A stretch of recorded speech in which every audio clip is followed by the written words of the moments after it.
Vill du veta hvor Herren ga med Sankte Morten den første kvelden i jula? Mon attirance pour les régions polaires est ancienne. Les récits de voyages d'aventuriers, partis dans les années 60 explorer ces régions lointaines, avaient nourri mon imaginaire et fait naître en moi des rêves d'aventure.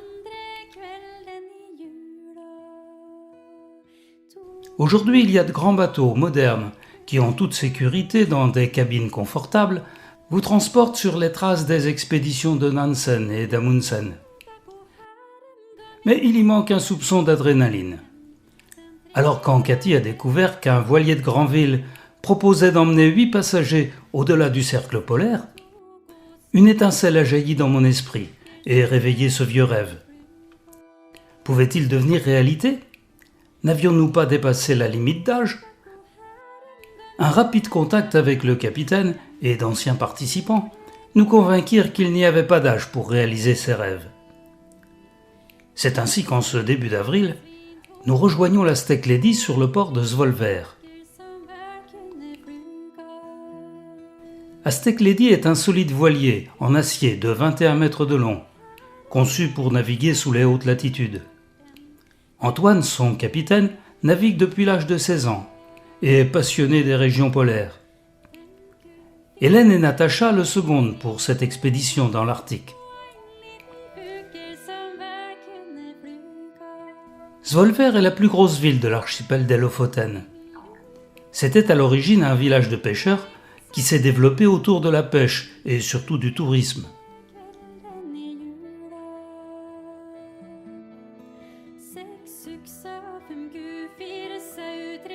Elle ne compte pourtant guère plus de 5000 habitants.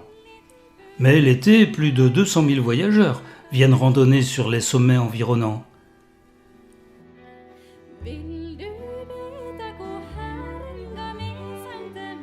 Aujourd'hui, il y a trop de neige pour partir à l'assaut du mont Fløya.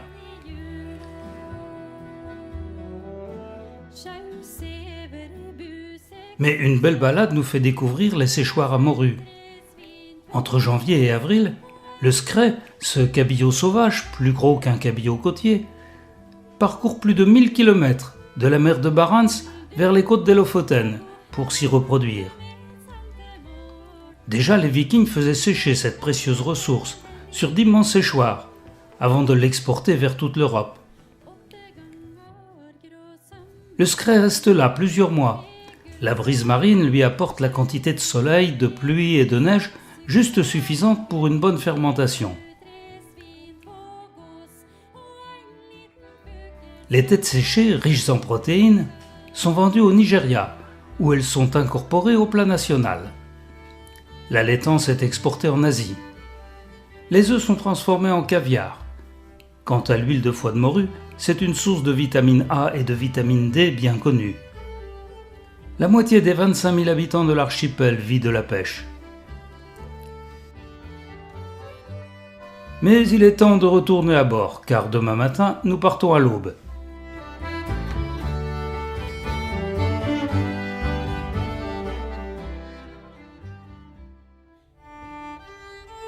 Il y a encore de la nuit à cette période de l'année, mais à 6 heures le soleil se lève.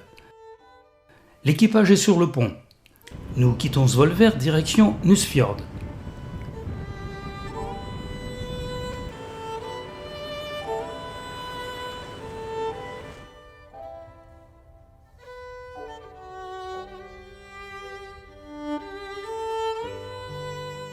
La mer est calme, les premières lueurs du matin effleurent les sommets enneigés. Du ciel se dégage une atmosphère envoûtante. Je me laisse doucement bercer par un léger roulis. Et je regarde le jour monter sans fin au soleil. Puis nous nous engageons dans un fjord aux parois vertigineuses. Du sommet descendent des cascades de glace enchâssées dans les plus vieilles roches du monde. Tout au fond se blottit un adorable village de pêcheurs, Nusfjord.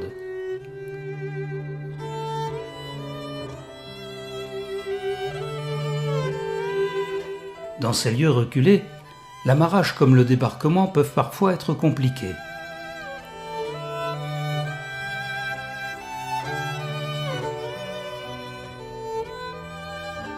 Les cabanes en bois sur pilotis servaient d'abri aux marins pendant la saison de pêche. On les appelle des rorbus. Ils s'y entassaient jusqu'à 16 par abri. Leur couleur rouge est due à un mélange d'ocre et d'huile de foie de morue. Une peinture bon marché. La couleur jaune coûtait plus cher. Quant au blanc, c'était carrément un signe extérieur de richesse. Aujourd'hui, ces cabanes sont aménagées en chambres d'hôtes confortables, pouvant accueillir 2 à 4 voyageurs chacune. L'été, Nusfjord est envahi de touristes. Un joli musée témoigne de l'histoire du village.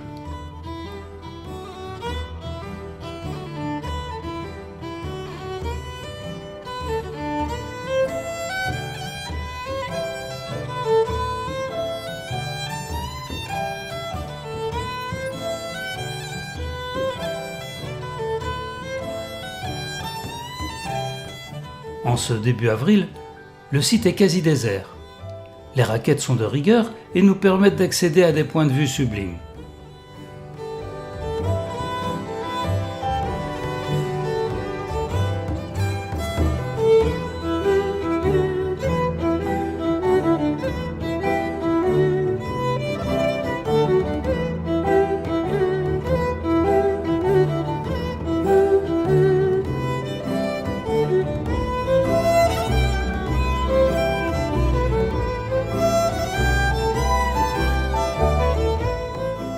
À condition de ne pas perdre son chemin.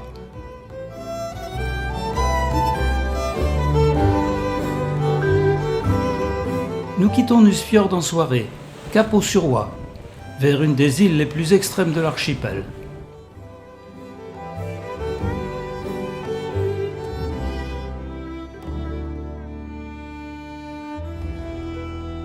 Ce soir, nous dormirons à Rennes.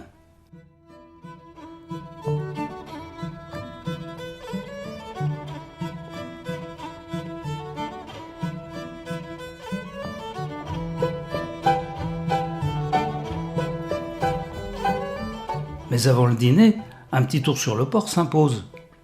C'est l'arrivée des bateaux de pêche et une intense activité y règne. Autour d'un bac rempli de têtes de cabillaud, 4 jeunes filles se prêtent à un insolite ballet. D'une main experte, elles découpent les langues de morue. Il paraît que c'est un mets très recherché.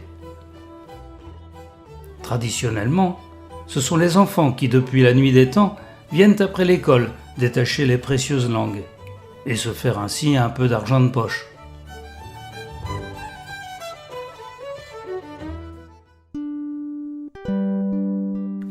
De Rennes, nous remontons vers Königsberg.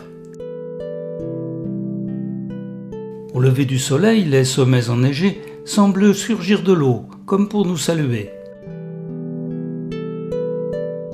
De minuscules îlots se sont regroupés au pied des falaises.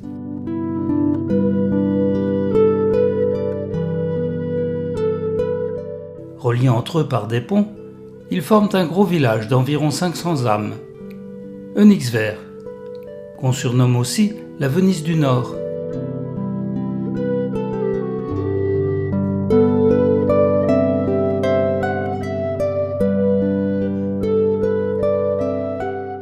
Bien qu'il soit isolé de tout, le village n'est pas pour autant tombé dans l'oubli.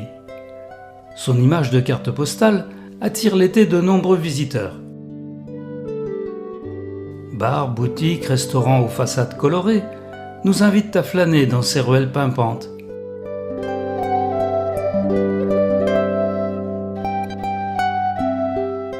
On y découvre aussi des galeries d'art, un atelier de céramique et même des souffleurs de verre. Il y a de la vie dans ce petit village.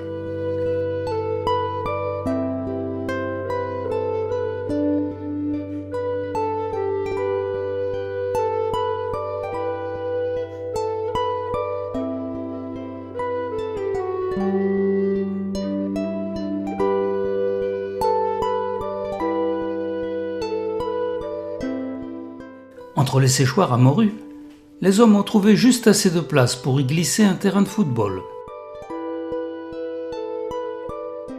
À quelques pas de là, sur le sentier qui conduit au phare, Onyxver nous invite à contempler l'extraordinaire écrin dans lequel le village s'est levé.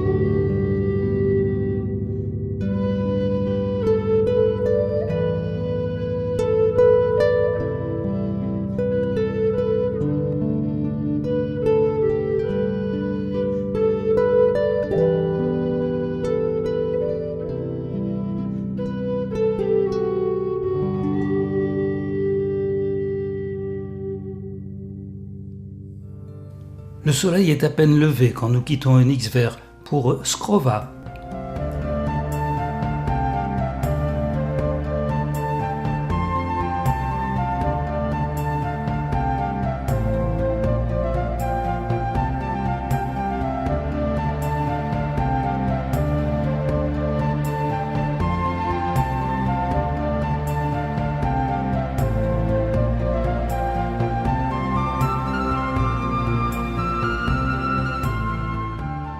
Sous son manteau de neige, le village semble un peu endormi.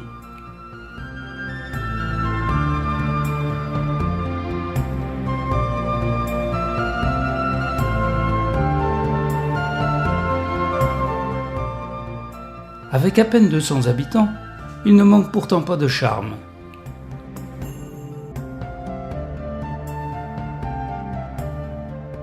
Il est réputé pour ses expositions photos permanentes. Au bout du chemin, sous le tunnel, toute l'histoire du village nous est contée. La pêche y tient bien sûr une place importante.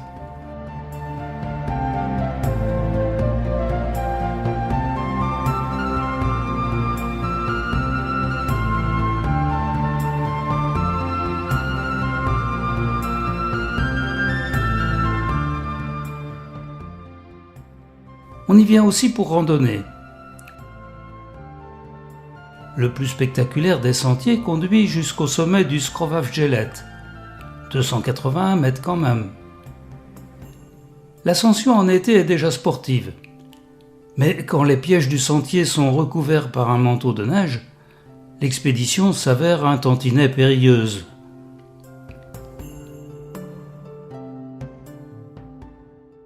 T'inquiète, ça va aller, hein, ça va. On fera tout doux, c'est pareil. On ira doucement, on se mettra bien à quatre pattes s'il faut. Mais ça vaut je vous motive parce que ça vaut vraiment le coup d'arriver là-haut.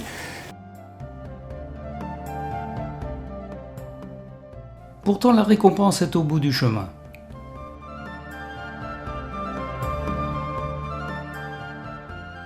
Du sommet, le panorama à 360 degrés offre un spectacle époustouflant.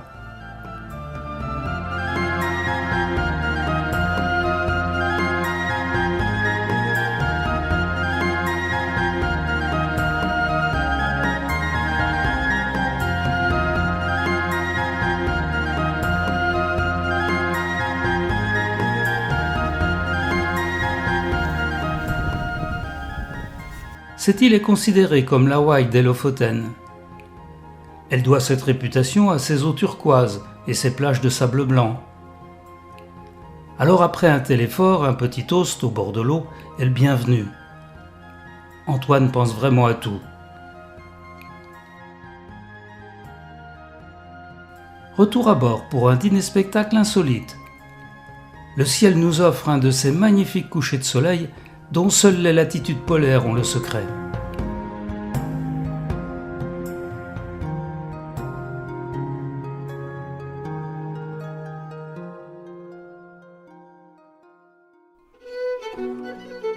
Ce matin, le temps est couvert. Nous partons pour le Trollfjord, avec un arrêt en chemin, le temps d'une balade en raquette.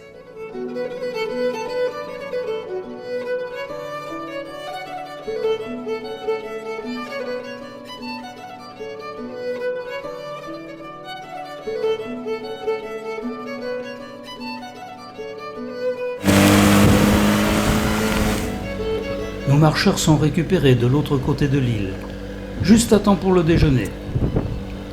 C'est la question, la grande question, on a faim. Hein.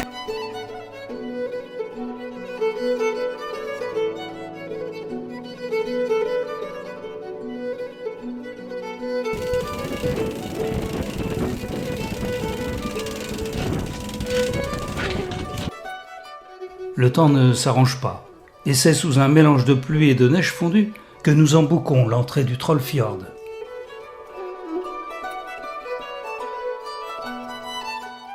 Cette ancienne vallée glaciaire d'à peine 100 mètres de large s'étire sur 2 km, entre des sommets qui culminent à plus de 1000 mètres. On n'y accède que par la mer.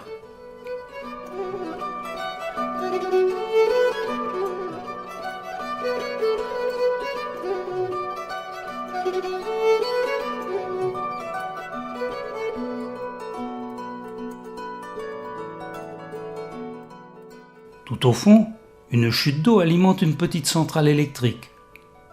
L'amarrage sur le minuscule ponton est délicat, mais Natacha ne recule devant rien.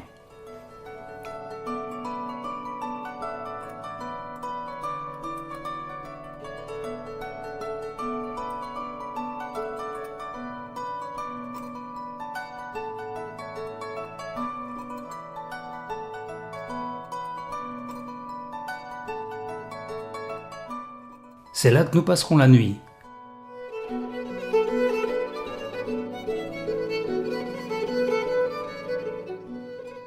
Au petit matin, nous partons explorer le fond de la vallée. Le crachin de neige fondue est toujours là.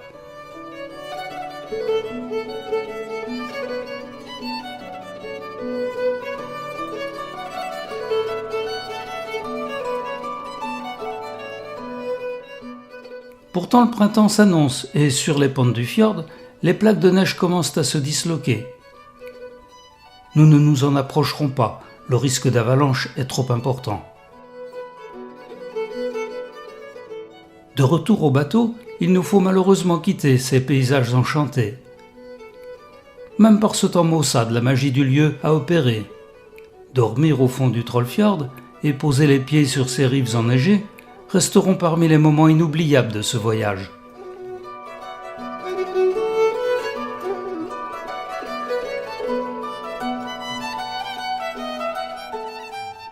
C'est la route du retour vers Svolvær.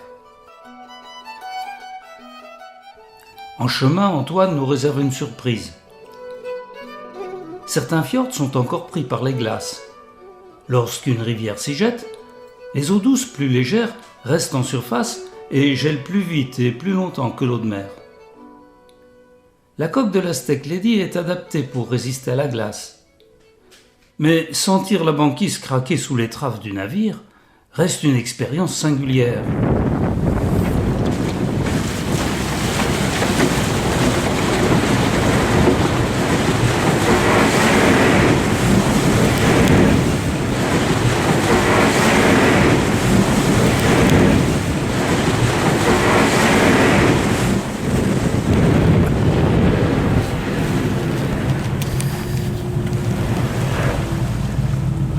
Il y en a moins que les autres années, mais par contre, il n'y avait plus d'épaisse. La couche de glace d'une trentaine de centimètres s'avère suffisamment solide pour qu'on tente d'y poser le pied. Et puis après, tu te enjambes en grand pour aller.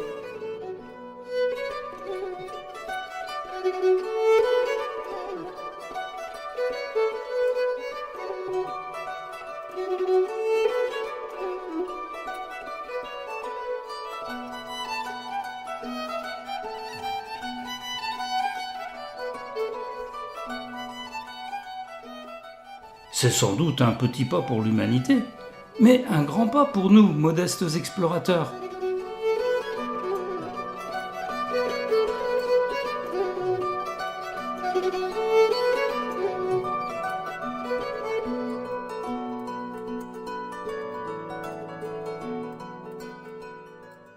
Profitons-en pour faire quelques photos qui immortaliseront les derniers instants de notre expédition polaire.